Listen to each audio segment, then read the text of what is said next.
Hoje, o presidente Luiz Inácio Lula da Silva tem diversas reuniões com ministros. Nós vamos agora a Brasília com a repórter Luciana Verdolim. Bem-vinda, Lu. Um bom dia para você. Essa pauta já começa cedo, né? Agora pela manhã, né, Lu?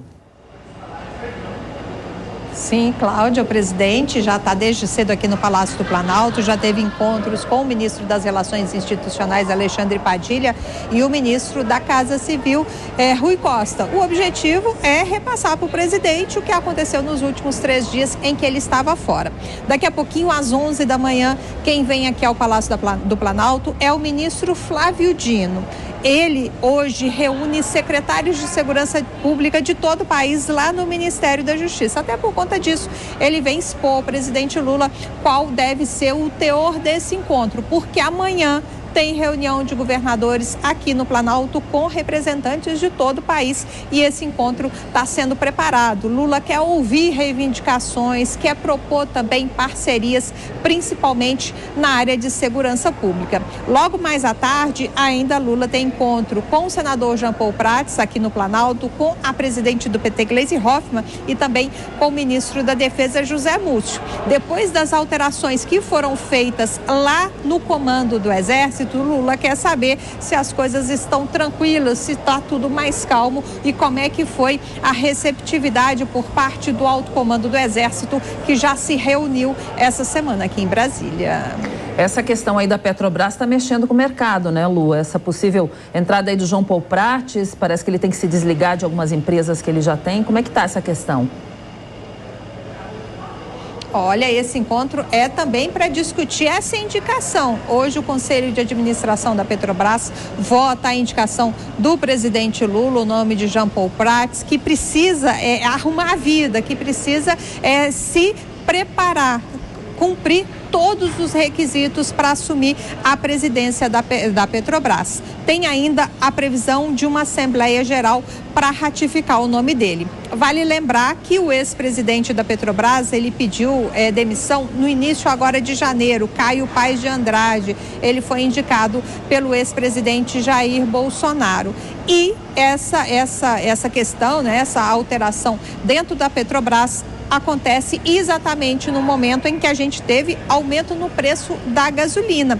E o mercado está avisando, os representantes do Sindicombustíveis aqui de Brasília explicou, por exemplo, que ainda há uma defasagem grande de algo em torno de 25 centavos no preço da gasolina e cerca de 50 centavos no preço do óleo diesel. Então, significa que a gente vai ter novos aumentos dos combustíveis em breve. Não dá para segurar muito tempo esse reajuste, segundo representantes do setor, porque senão corre o risco de comprometer a saúde financeira da estatal.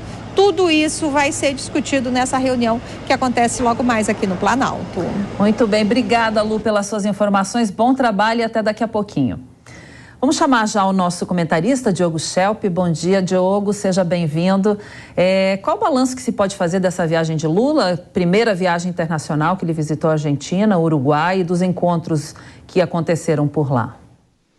Bom dia, Cláudia, bom dia a todos. Lula retoma com essa viagem uma política que existiu ao longo do seu governo e que existiu também antes dos seus primeiros governos, por exemplo, durante a presidência de Fernando Henrique Cardoso, que era de buscar uma inserção maior do Brasil na América do Sul e na América Latina. Essa inserção é considerada essencial como uma plataforma justamente de projeção e também da influência brasileira em outras questões globais. É impossível, inviável o Brasil se imaginar como um ator importante no cenário global, ou seja, um país que tenha voz nas principais questões globais, sem que ele seja visto, respeitado aqui na região ao seu entorno, no seu entorno regional. Ele precisa se afirmar como uma potência média regional para poder se projetar no cenário global. Então, esse foi basicamente um resumo, né, do qual era o propósito dessa visita. Obviamente que teve as questões locais, as questões do Mercosul, mas tudo isso está dentro desse contexto maior. Em relação às críticas, Cláudia, que ele fez, não dá nem para chamar de crítica, quase uma ofensa que ele fez ao ex-presidente Michel Temer, é o caráter populista que Lula tem. O Lula não é exatamente um presidente populista em todos os pontos que definem um populista, mas esse é um dos caráteres populistas dele, que é basicamente assumir a ideia de que nada existiu, ou tudo que existiu antes do PT no governo não presta, não tem nenhum valor. Ele foi essa a postura que ele adotou quando assumiu em 2003, né, chamando o que recebeu de Fernando Henrique Cardoso de herança maldita, ou dizendo, por exemplo, que na diplomacia nunca houve algo como o que aconteceu no Brasil, é como se houvesse uma refundação diplomática, o que não é verdade.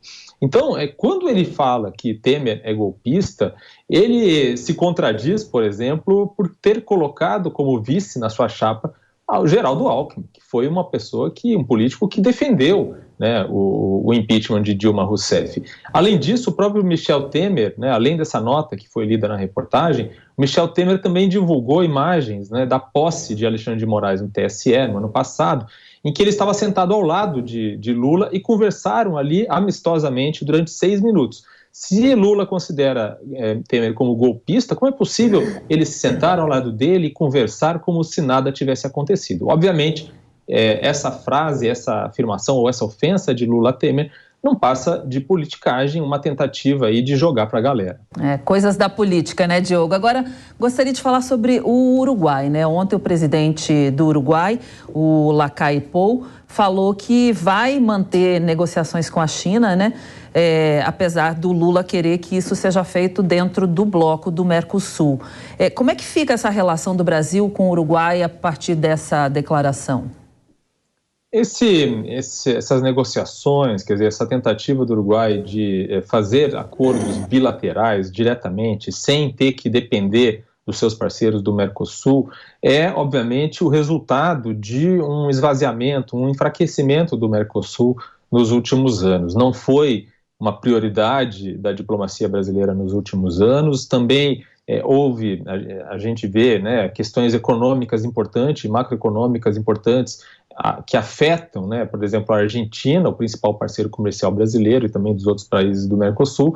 Então, tudo isso enfraquece, de fato, a posição do Mercosul, o fato também de que o acordo comercial Mercosul-União Europeia, que levou anos para ser negociado, não avançou, mesmo depois de ter sido anunciado no início do governo Bolsonaro de que havia sido encontrado um denominador comum com os países europeus. Então, tudo isso enfraquece. E a China ocupa esse vácuo, né? Esse vácuo comercial, esse vácuo, digamos, de influência que esse enfraquecimento do Mercosul permite. Então, uma alternativa que está sendo colocada é que o Mercosul se empenhe realmente como bloco em fazer um acordo direto com a China, em vez de buscar o caminho de negociações isoladas, né, de um país para outro, ou, por exemplo, do Uruguai para a China, em que a posição do país menor sempre é de menor qualidade, digamos assim, do que a do país maior, que tem mais ingerência, mais força aí para colocar suas condições. Muito bem, a gente já volta a conversar, Diogo. Agora a gente vai para o Rio de